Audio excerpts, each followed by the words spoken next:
Hi everyone, I'm Mr. Peck. Right, this is our paper, Enhancing the Teaching and Learning Process of Faraday's and Lenz's Laws in Electromagnetic Induction using EM Kit. And this is my team of researchers. Okay, we are researching about electromagnetic induction. Basically, electromagnetic induction is about how you produce a current without using any battery, or how electricity is generated in the electrical generator. So based on observations, I found that students typically display a lack of responsiveness, and there is a lack of hands-on experimental tools in the laboratory to show how these two laws actually work. The first problem is students had misconceptions in Faraday's and Lenz's law definitions. And second problem is they unable to relate these laws with real-life situations. So in the topic of electromagnetic induction, many experimental tools have already been developed as a hands-on medium to promote active learning among the students. And based on the past research also, some students' misconceptions such as oppose the change of magnetic flux in the Lenz's law. Oppose the change, they misinterpret as being in the opposite direction. So first, our objective is students are able to explain qualitatively the working principles of Faraday's law and Lenz's laws using the EM kit instead of just stating their definitions in words. Second objective is how students can relate these laws in real-life situations. Relate to real-life situations. So our target groups is we have 3 classes of students taking 1-year matriculation programs. There are 67 students involved.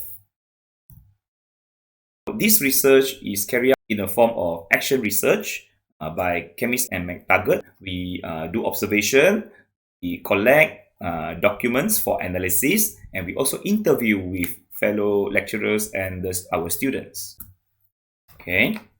And this is our intervention. We call it EM Kit. And this EM Kit has 2 projects. Okay. The first project is to showcase the effect of Faraday's and Lenz's law physically through the lighting of LED when a magnet slides through a copper coil and PVC pipe. We use a PVC pipe because we can, we can tilt the angle of sliding. So we can control the speed of sliding magnet. So if large tilt angle, then the magnet will slide faster.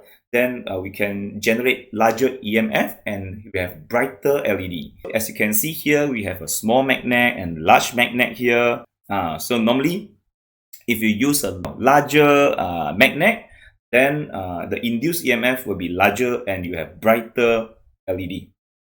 And then our second project is to showcase the effect of these 2 laws physically through the level oscillation.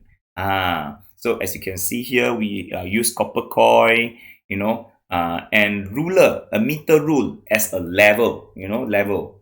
So this level can oscillate. So you can actually use a magnet to pull up the copper coil and the level will start to oscillate. Okay, here's a video to show the first project.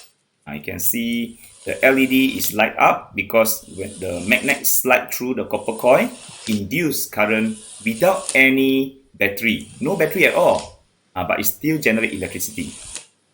Can you see something here? I put it in slow motion. You can see that the LED light up one after another. They don't light up simultaneously together. Yeah, it always, you see, green first, then red. Green first, then red. You see that? Why we have this phenomenon? It's because of Lenz's law. Yeah, it's because of Lenz's law.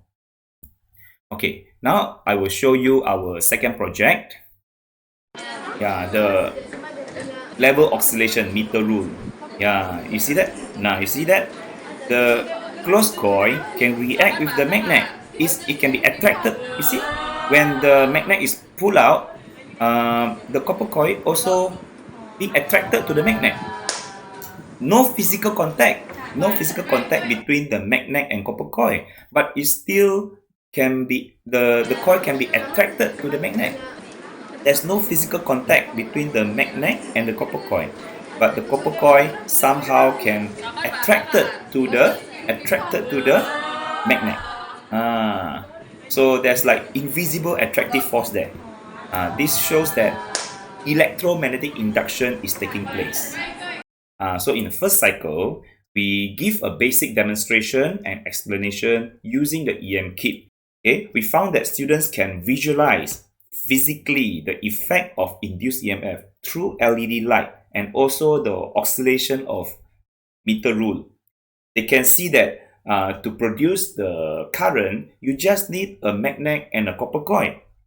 However, we found the problem that the working principle of Faraday's and Lenz's law still unclear to them. So that's why in the second cycle, we want to incorporate a learning worksheet to guide the students through the theory and relate the theory with the EM kit experimentation. So that the students can follow the working principle of Lenz's law much better. There are two problems occurred during the second cycle. Okay, first, we only have one set of EM kit available, only one set of physical tools available, and students have to wait for their turn. Secondly, magnetic flux is still an abstract concept that cannot be shown physically through the project. So that's why we decided to use the PhET simulation to show the magnetic flux, the magnetic field lines. So we decided to do a gallery walk with two stations. Part of students can do the physical tools, part of students can do the PhET simulation. So they don't have to wait for their turn. Students also can get a complete picture of how actually the Faraday's and Lenz's law works. Okay? This is a sample worksheet we collect from the students. So you can see here, students can draw a relationship between strength and speed of sliding magnet and the magnitude of induced EMF, which correspond to the brightness of LED. And they also can explain the phenomenon using the Faraday's law equation. Induced EMF correlates to the rate of change of magnetic flux. They all can also relate in real life that they only need to use magnet and copper coil to generate electricity in the LED light. These two components are the primary components in any electrical generator, in any power plants.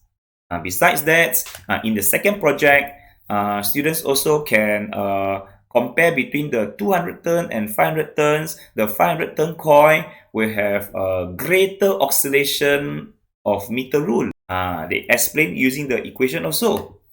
And one more thing, they can see that induced EMF can be generated only in the closed coil. If you push the magnet into the open coil, the open coil not oscillate at all. But if the closed coil, you use a closed coil, you move the magnet in and out, you can see it start to oscillate using the closed coil. This proves that there is something generated in the closed coil. That is the induced current. Now about the Lenz's law, okay, back to our first project, okay, about the LED light, okay. So remember that you saw that when the magnet passed through the copper coil, you can see the green LED light up first, followed by the red LED, right? The green and red LED didn't light up simultaneously. They light up one after another. It is because of Lenz's law. They can see that there is a sequence. Yeah. So it's always green, red, green, red, green, red. So this is a form of alternating current. Alternating current is generated in this project, and they can relate to their daily life, which is the household AC supply. Okay, and then for the second project, students can also use the Lenz's law to explain the direction of the seesaw ruler oscillation. So when you try to push the magnet into the copper coil, the copper coil is being repelled. But when you try to pull out the magnet from the copper coil will attracted to the magnet. That's why you see in the video just now, you can see the students when they pull out the magnet, the copper coil get attracted up, the ruler oscillate upwards. So this is all Lenz's law. Yeah, students can use Lenz's law to explain. You see, you can use Lenz's law to explain this situation. Okay. We also collect feedback from students and lecturers using the questionnaire. Basically, it's all positive feedback. Yeah. Okay. So contributions, yes, I agree that the meter rule, oscillation, and also the LED light, copper coil, all these are adapted from past research. But I combine these two projects into one. You can see this research highlights the various key learning areas, all the different things students can learn from these physical tools.